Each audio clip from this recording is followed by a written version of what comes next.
Casey, I think the most important thing in a successful marriage is communication. Because people often hold things in and then explode instead of dealing with it right away and saying, hey, I feel really hurt, and talking and communicating. But for me as a Christian, Casey, the most important thing is that I have a girl who her heart loves Jesus. So those two things, love for Jesus and communication. Very good. Thanks. So I think there are two things that make a marriage successful. One is trust, and one is commitment.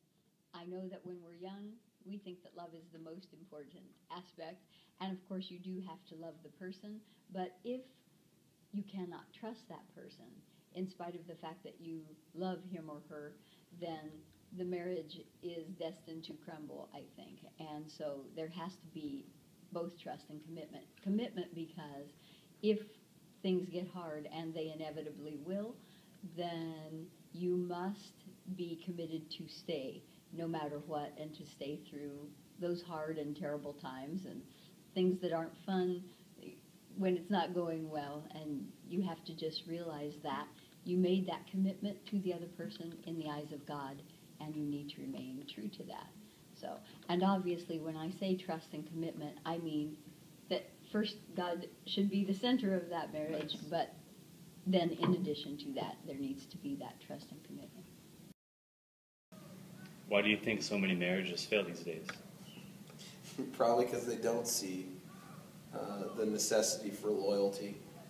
We're not loyal to anything these days. So I think, whether it's it used to be that somebody stayed with a company for 50 years, 40 years, you stayed in the same profession. That doesn't happen anymore. And I think it's just has a lot to do with people don't look at things in long term. They don't take their commitments or their covenants serious. They just go on to the next new thing. They go on to the next new thing, and everything's about how they feel. And certainly love involves feelings, and love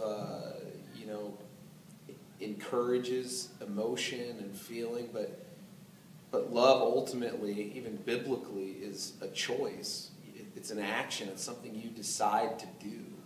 So it's not something where I say, well, I feel love for my wife. I do, but I choose to love my wife. And I think, it's a doing. It's an acting.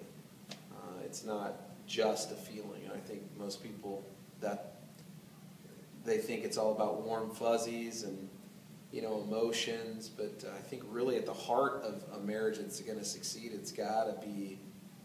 I could think of a couple of reasons. I could have a few reasons. One is you didn't get to know the other person well enough. I think sometimes relationships are rushed to get into a marriage.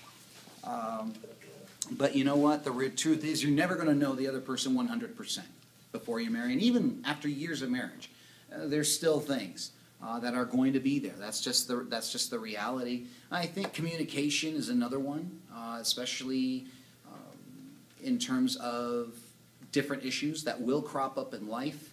And I also think having a totally different spiritual background, or having a spiritual allegiance, if you will, like having an atheist marry a Christian, that kind of makes things a little bit harder because the review of reality is so vastly different. Do you believe divorce is wrong? Why or why not? I believe it's wrong for me. It's a commitment that I made, and I choose to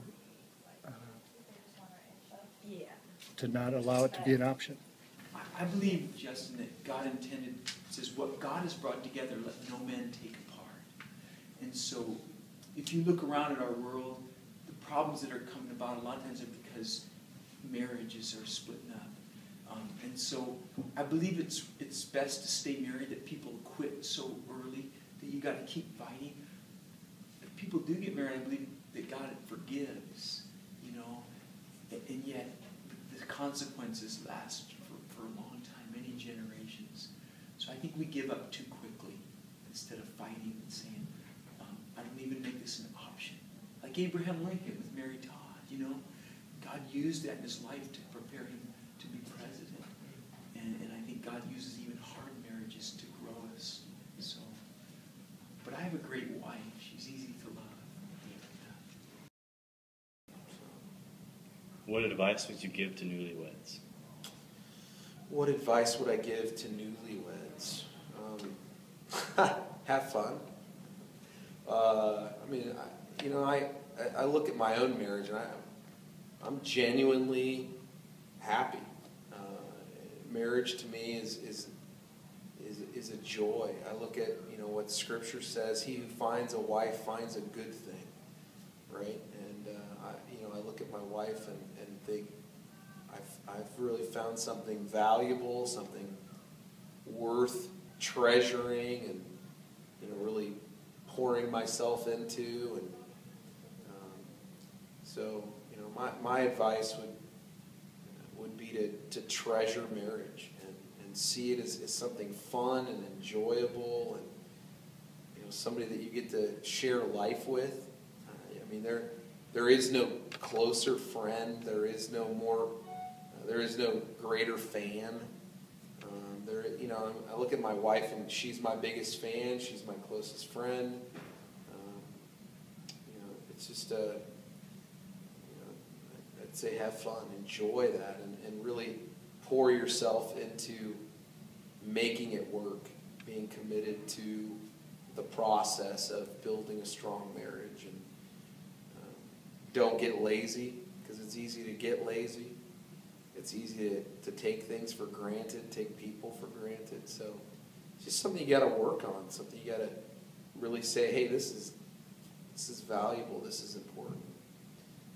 You find time for hobbies, and to do those things that you love. So make marriage one of those that you'd say, hey, I'm gonna really work at this one. Make sure that it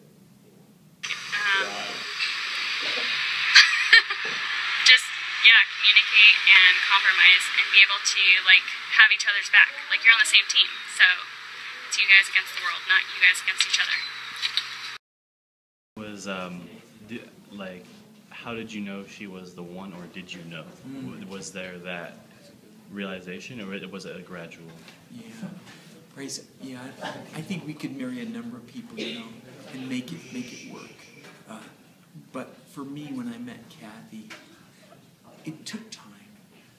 But I knew when I met her, here's a woman who loved the Lord. I was attracted to her. She loved to play sports. She lived on the mission field. To me, it was like, wow. It was just then spending time with her and her friends. I realized pretty quickly, this is a woman who is a prize, But it does take time. I think there's no substitute for getting to know someone over time, but ultimately, when you do make that final step, this is the one. Do it with 100% confidence that I married this one, so they are the right one. Thanks. Good question. I've often been asked this question, and many times I answer it with this answer because this is what I experienced. When I asked myself if my wife was the one, if Julie was the one for me, I couldn't really answer it, but I did say, I was able to answer that I didn't want to live without her. I remember thinking, can I live with her the rest of my life?